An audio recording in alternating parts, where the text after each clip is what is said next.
Hello, saxophone players. We're going to be talking about how to play our saxophone, the very first thing we're going to do. So what are you going to need first? You're going to need your neck, your mouthpiece, and you're going to need your reed. We want to make sure that we have cork grease on this corky area of the neck.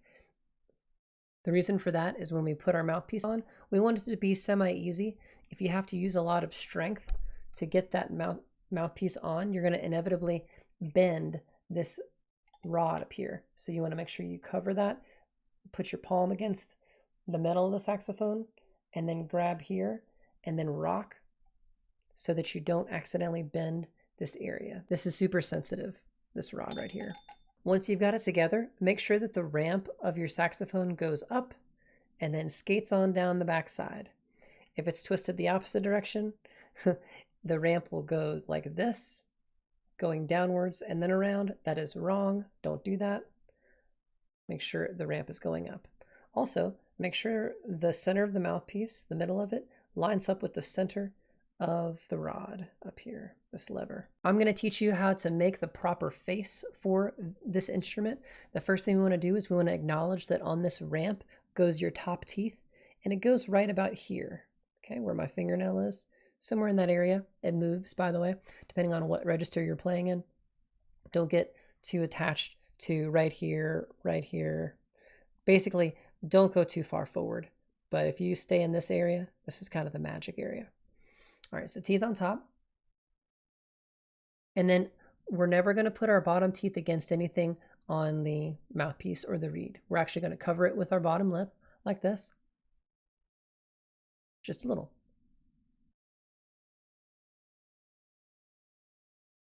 And then you're going to bring your jaw upwards with your teeth. So far, so good. The next thing we're going to do is we're going to say he in the mouth. He. It's going to make a pretty high arch in the back. You can lower it a little bit from that tall he, but at least have it a little bit raised.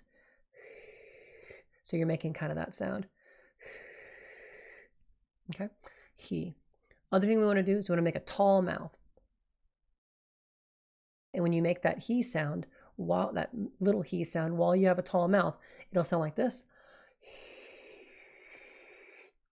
Last thing, we want to make sure our cheeks are firm to the teeth. You do not want those cheeks to be puffing like that at any point while you play the saxophone.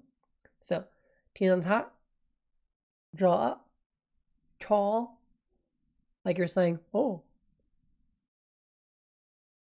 And then cheeks tight, he in the back.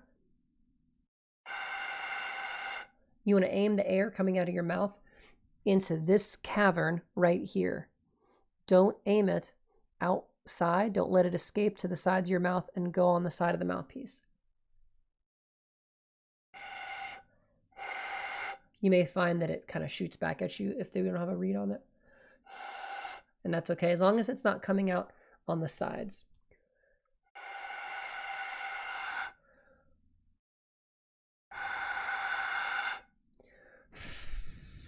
I'm sort of aiming my air at an incline to make sure it's going right into the hole, the cavern. If you've got all that, go on ahead to the next step. If you don't, pause, rewind, redo, watch yourself in the mirror until you get it right.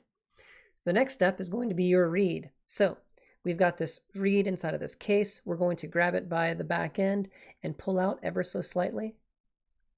It is okay to write on your reed cases to help you keep track of when you start on a reed.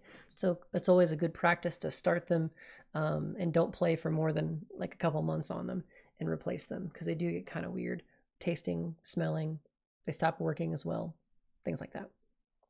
Also, you may want to put stars on the reed cases that have the best reeds inside. So your reed is comprised of a few different parts. We've got a flat side with the writing. Notice how it's flat. And then we've got the top. It's got a ramp, just like the mouthpiece does. Okay. It's also got a backside that's thick. It's got this coloration on it. It's also got the words usually. And then we've got the kind of more textured part right here. Danger zone, don't ever touch the tip of the reed with your finger, okay? I'm not gonna touch it, but don't ever touch that spot. You want this really, really thin part to be the most protected thing on your saxophone. If you jam it up against your teeth, if you hit it against the ligature, if you hit it against the reed case, all those things could damage the tip of the reed. And as soon as that's damaged, it'll stop working. You'll have to get another one. And these things are like $3.50, $4 a pop. Next thing we're going to do is we're going to get it moist. Our reed needs to be moist. Why? Because I said so. Just trust me. Eventually you'll learn why and you'll understand why. So we're going to put the thin part into our mouth, the part I told you to be really careful with it. Give it a couple licks. Turn out, flip. Okay, and then we're going to switch to the back side of the reed, especially at the beginning of the break-in process for a reed. You want to do the back side as well and suck air through it. So get it wet. Also, make sure it's you're sucking through. This one here is probably closed down on the way. I can't actually get any air through it. On the clarinet reed I just did for the previous video, I got some air through it. Next thing we're going to do is we're going to go ahead and apply this thing to the mouthpiece. So notice how the mouthpiece has that opening. We want our reed to go the flat side to the opening so that it does this. Notice that the ramp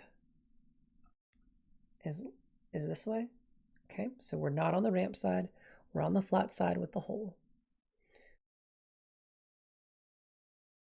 A couple things you might do. This is too high. This is too low. This is crooked.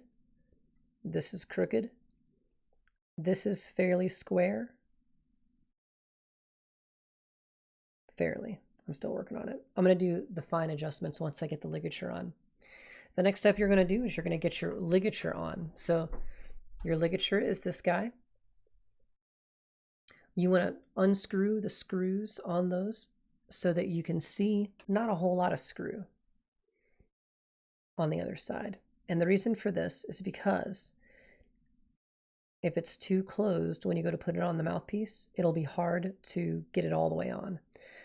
Also, please take note that there is a wide side and there is a narrow side. The wide side, you can actually see the opening here, how it gets smaller as it goes closer towards the camera.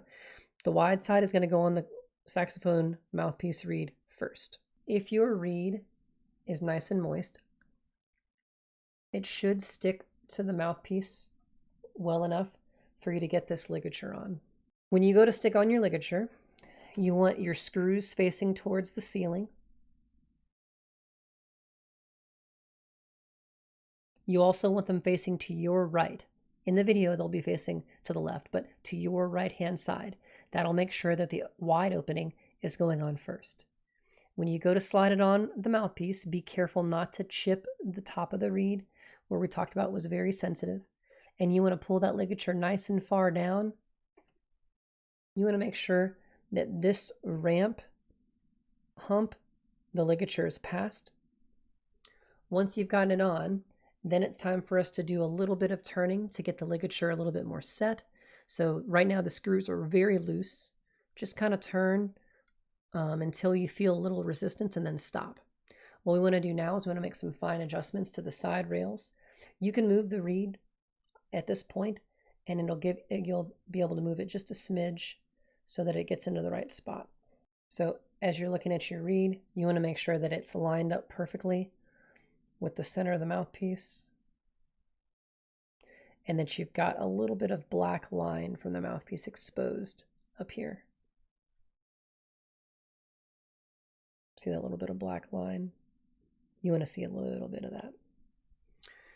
Now that you've gotten your reed nice and on there and it's perfect, go ahead and tighten the ligature screws down a wee bit more until the resistance is not hard, but if you do this, the ligature won't move.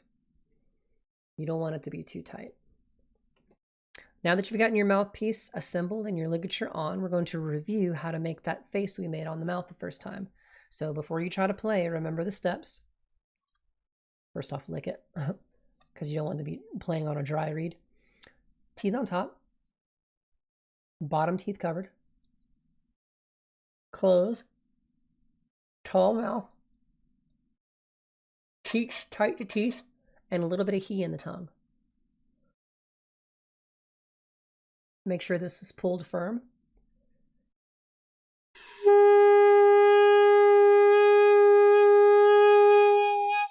If your cheeks puff, if any air escapes out of your mouth, tighten this up a little bit more so that no air escapes. Make sure this is firm.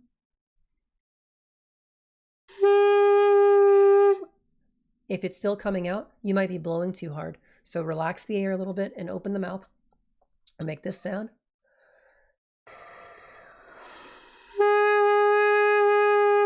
That way you know you're not blowing or pushing too hard against the reed.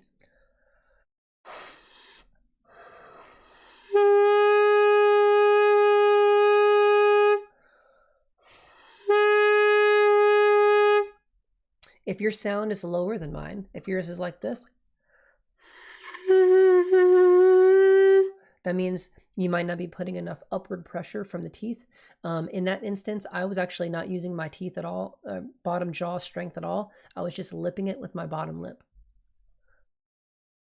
Like that. And you don't want to do that. You want to make sure those teeth are involved underneath the lip.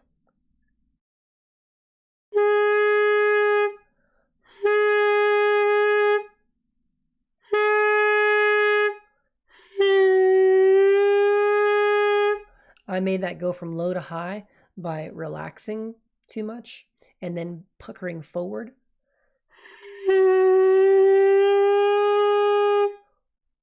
And making that shape with my mouth. Making sure that column of air is going through the center of my mouth. Try that several times in different ways and try to match the sound that I'm making. Please note how far on the mouthpiece I am. If yours is pulled out quite a bit because you just put it on and you didn't think about that cork grease part, it may sound closer to this.